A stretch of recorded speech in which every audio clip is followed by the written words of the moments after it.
water. So this is of course something we don't really reach as facilities, as utilities for water treatment. And here is where household water treatment systems can be of good use.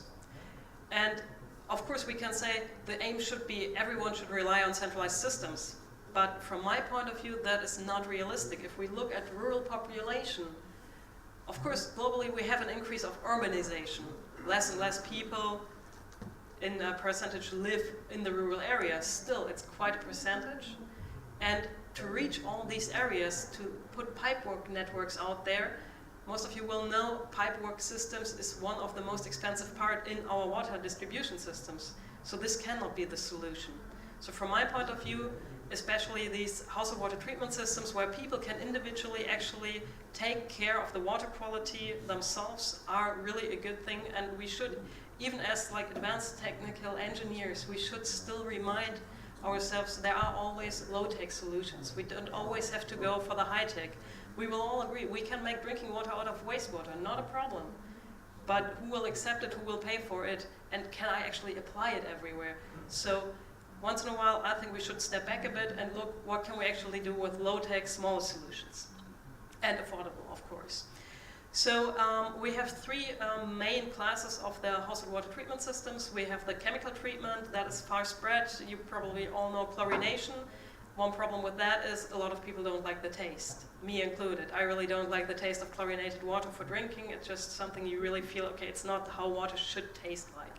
Then we have the physical treatment processes like UV treatment, solar treatment. And here we have a problem that in a lot of cases we need low turbidity for these techniques to work, and we often don't have that in a well water or even less in surface water. And then we have the filtration systems, and this will be the part where I'll focus on. The filtration, here we have plenty of solutions again. There are really lots of different possibilities out there on the market, and the two I would like to introduce a little bit further are the ceramic systems and the membrane treatment systems. Membrane treatment systems in this area have been increasing throughout the last years. It's a growing market, and there are new products coming out month by month in a way. So there's really a lot to choose from. If we look at the ceramics, that's the longer known version of household water treatment systems. We do have a really long-term experience. They have been in use traditionally as clay pots, just pot filtration. And they have been more advanced, also been around for quite a while. And we have low costs here usually. So we have small systems that we can adapt to a specific surrounding. They can be easily supplied and also shipped, which of course in case of emergency is a really important thing. Can I actually supply my product or my solution here? So these are benefits of these systems. On the other side, we do have risk of microfractures. So once we have cracks in the whole system, it will not work anymore. It will not provide the same quality that it could without the cracks. And also we have really low flow rates. This means I might have to wait for a whole day to actually get the water I need just for drinking water for a family. And these are of course really drawbacks on these systems. We have also some more advanced ceramic filtration systems such as the Katadyn Drip. It's from a Swiss company, and they are more aiming on the outdoor market. So it's systems that are in use in very different applications, from emergency response to mountaineering. And once in a while it's worth looking around, what can I use maybe in the one area while I can also use it in a different one. Of course here the systems might be a little bit more expensive, but most of these companies are also working on systems for the whole sector of humanitarian aid. If we look at the membranes, here we do actually see that we have a lot of new products out on the market due to decreasing prices of membranes throughout the last years. So it's become more cheap to produce these systems. A problem we have here is we don't have any long-term data. Not really. We have some studies about the use of them in refugee settings or in like rural villages, but we don't really have a lot of long-term data. And of course, from a technical point, we know we can rely on membrane filtration. So if it's ultrafiltration, we do know we have a specific log reduction of bacteria, protozoa, and viruses. But how that actually works in the field it's a different thing. And we might have a problem here with a clogging of the systems or fouling. So while there are plenty new systems coming out, still there is not so much knowledge about them as with the ceramic filters. And just some examples for them. The one is the Lifesaver, I would like to point out, because that's a system that has been developed with Oxfam together. And it's actually a system where you can carry it around easily. It's about 5 liters, so it's not too big. You can really, if you're on the move, you can carry this with you. And you can pump yourself. So in order to get the water through the membranes, you will have to produce a certain pressure, and that you can just do by hand. So it's really, really easy. It's easy to use. You can easily fill it with water and produce the water you need. And it is designed in a way that you can actually ship it really, really easily, because it's cubic, so you can just put a lot of them in one container, for example. Then we have another system that's been just developed in the last year, the Faircap Mini, by again, UK-based organization. And their aim is they really want to put out cheap systems so they can be widely distributed. One thing about these systems is there are lots of them that look similar. So you will find several others that have the same approach as the Faircap, for example. And once in a while it might be really the question, do I need another system, or can I not use one that's already been out there and been tested for a long time?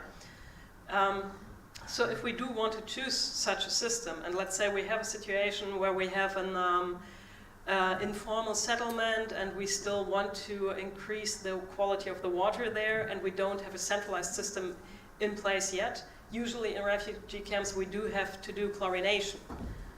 But if we cannot do that, or we do need time to install these systems, we might look for other options. And then one way to look at different options can be, it's a decision support tool, I would say, by the Center for Affordable Water and Water Treatment Systems. And here you can decide what kind of treatment do you want, what kind of method do you want to use, and then the system will give you some ideas of what could be a good product for you, and it will also report you which have been researched, where have they been applied, if there are papers out there about them. So this can be one way how you can actually choose a system. The other one is the Water Compass, and here we can actually go more into detail about the specific setting we have, so we can decide, do I have a centralized system, a semi-centralized system, household water application, what is my source? And then again, the system will spit us out a variety of options that might be available. And there are a lot of local products in these databases as well, because we will find, especially in more like Asia, we will find a lot of local products actually out there. So we don't always have to rely on the big options, the big players here, but we can also look at local if that's what we want to go for. And if we look at the ceramic filters, we even have the option in the long run to set up own facilities to produce them. With the membranes, that's a bit different. Of course, if you do have the facility to produce membranes, you might be able to do that, but you don't have a lot of those usually. So ceramics are a little bit easier to install if you want to go for local production. And if we now have such a system running, one of the problems is how do we actually evaluate them? Because I said there are a couple of studies out there, especially for the ceramics, but there are also long-term studies lacking. And the evaluation criteria are usually, it's the quality, of course. So we do have the removal of protozoa, bacteria, and viruses. And of course, reduction of turbidity. And then we also have the soft criteria, and these are usually even less documented than the hard criteria. But if we do apply such systems, we really need to look into handling, maintenance, the safe use. Do I understand the system even without a lot of background knowledge? Can I easily implement it? So these are factors that are usually less well documented, but really, really come to account using such systems. If we look at the quality parameters, I mentioned before, we usually in the field really go for E. coli as indicator for bacteria removal. And we do look at the turbidity and the pH. These are usually in the field the ones you will be able to detect. And already with the E. coli as our hygiene parameter, we do face problems because we do need incubation time of 24 hours. So I will not get a result suddenly. With the pH, I know it's okay or it's not okay, but with the bacteria, I have to wait a day. So I might not always know, is my water really good at the time when I'm drinking it. There are some new tests out there that do a faster detection, but still it takes a couple of hours nonetheless. Depending on my water source, I might want to add arsenic or such as other parameters that might come into play depending on my water source. And then there is, since 2016, there is the WHO evaluation scheme for household water treatment techniques. And this really focuses on the log reduction. And it will give you a star rating. So if your product has 3 stars, then it basically meets really good bacteria removal, really good virus removal, and good removal for protozoa.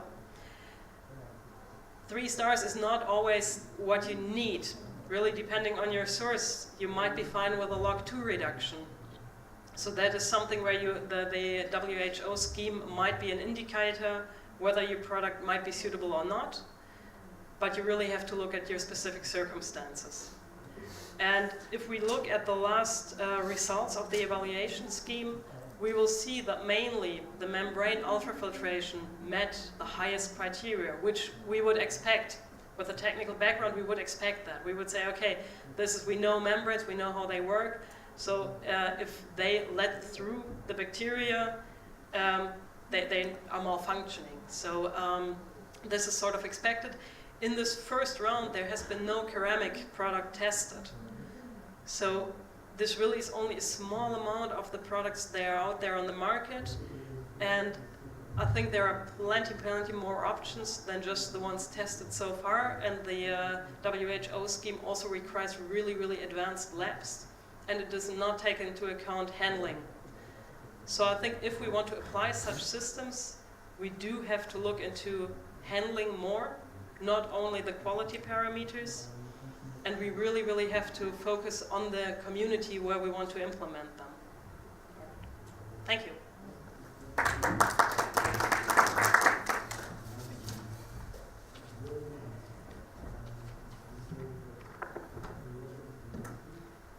And the second presentation will be talking about turning ordinary water into an extraordinary purpose, and will be presented by Ambassador Renée Dubovois.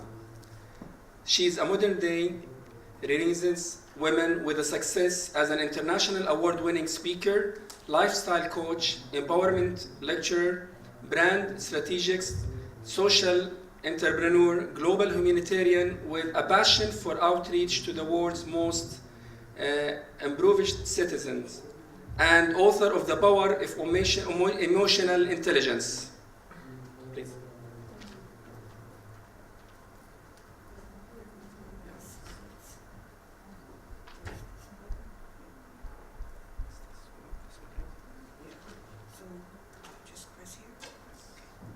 Good afternoon.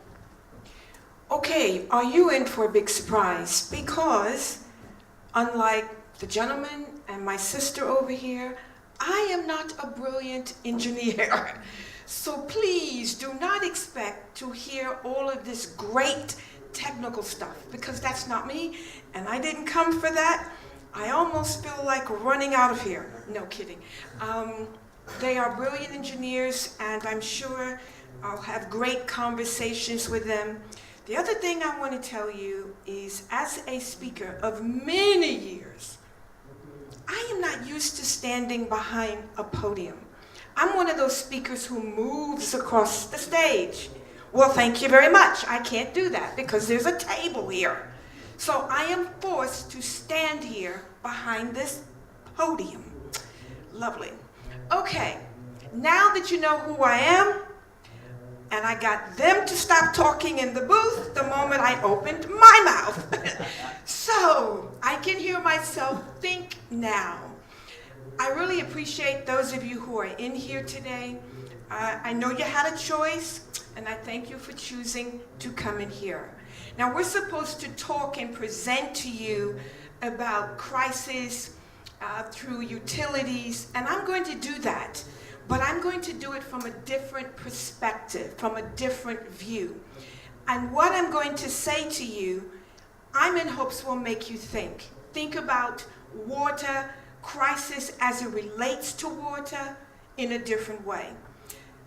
I want to begin by thanking the organizers for giving me an opportunity. Jordan, as you will see as I move on in my slides, I call the motherland. Okay, what am I doing wrong here? This side, okay. Okay, as you know, I'm going to talk about turning ordinary water into an extraordinary purpose. As you've heard, I'm an ambassador and global humanitarian. I won't tell you my age, but I will tell you this. I have lived in more than 40 countries, so that probably tells you the sister is up there, and you're right. I am not a millennial. You can't be a millennial, like my sister over here might be a millennial, and live in 40 countries. So I know a little something, as they say in the States. When I tell you that I've lived in 40 countries, I'm here to tell you I have seen things that you can't imagine. I have seen people's body parts pulled apart. I have seen people's insides laying on the side of them. You name it, I've seen it. I've seen people literally at death's door from dehydration. In fact, in December, this past December, I almost died from dehydration.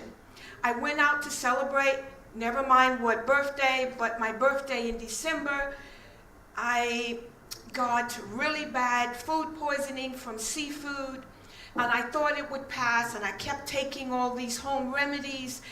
Eventually, it got so bad, I couldn't even keep water in my body. My family, took me to the emergency. They put me in the hospital. I lost so much fluid from dehydration that they had to give me close to